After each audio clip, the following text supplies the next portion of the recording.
Today you have to live under a rock to say you don't know who Jared Leto is.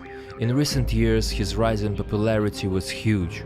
An Oscar-awarded actor for his portrayal of a fictional character Rayon, a transgender woman, in an independent movie, Dallas Buyers Club. The most recent incarnation of Joker on the big screen, for which he got mixed reviews but still turned the spotlight on the character once again. An accomplished movie director and a singer-songwriter of multi-platinum selling band 30 Seconds to Mars.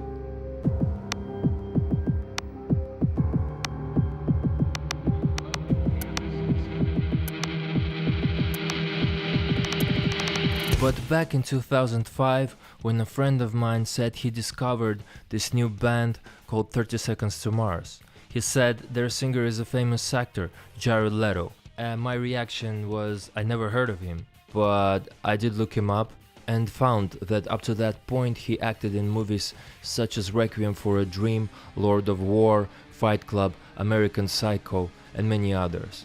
And I found him to be a talented actor, but to be honest, the music didn't impress me at first, so I gave up on 30 Seconds to Mars rather quickly.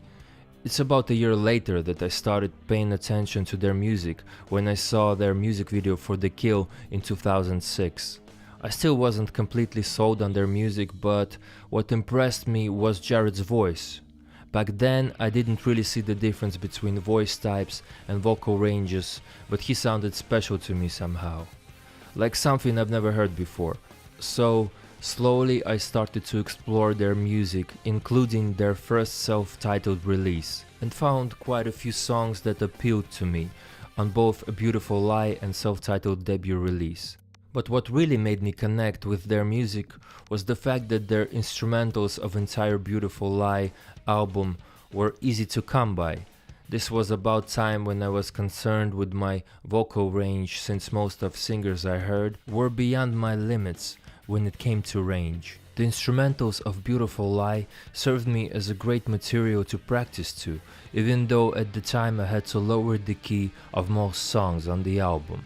But practicing singing to original instrumental tracks made me appreciate this band a lot more and made my connection to 30 Seconds to Mars that much deeper.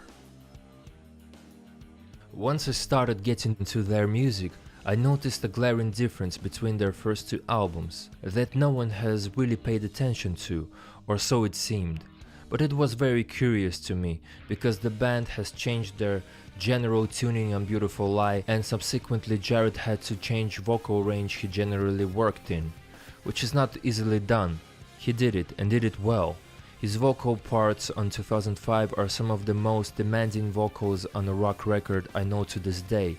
I mean, to go through songs such as The Kill or From Yesterday without a single stumble, you really have got to have complete control over your voice. And there are documented performances of Jared doing justice to the recordings.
Question is, did Jared develop his vocal range, or was he previously holding back?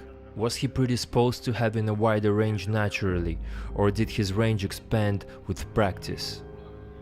I believe that he was not holding back. It was in fact his range that he felt more comfortable with at the time. I go by these two performances.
And I can tell he struggles at the top of his range, or these parts are right at his vocal bridge, which is unlikely because this is too high for the bridge to be for Jared's voice type. It's lack of technique most likely. You can see he strains quite a bit and tries to add distortion, but it just sounds very unstable and forced. And I know that it might not be fair to judge just by two performances that were filmed and broadcasted on TV. But it's not easy to find their older performances. And it's not really the main point of how he used to sing in his higher register, but his overall working range at the time. So he made a jump from baritone to tenor within a span of 3 years. It happens quite a bit with opera singers, but not that often if you look at popular acts. Also, Jared mastered fry screams and started using it as a part of his actual singing voice, which made his overall range and performance quite impressive. Now practically any song he writes he hits male high C with no problem, which makes him a confident tenor. When in his debut album he struggled to sing high A for male in Capricorn. Keeping in mind that he made this transition at the age of 33, in 2005 with the release of Beautiful Lie. It served me as a great inspiration to try and expand my vocal range, as I was told by vocal coaches that I will never be more than a baritone with a very average vocal range. And expand I did, way beyond my expectations. It took me years, but I got there.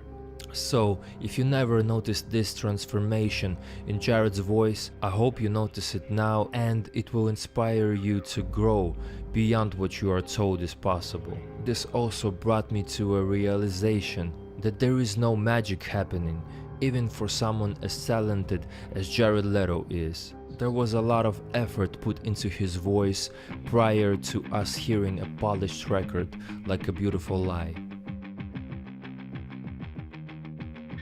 A Beautiful Lie is a critically acclaimed album, but what makes it more impressive is that it has gained respect from metal and rock music fans alike, which is not very common for a commercially successful band such as 30 Seconds to Mars.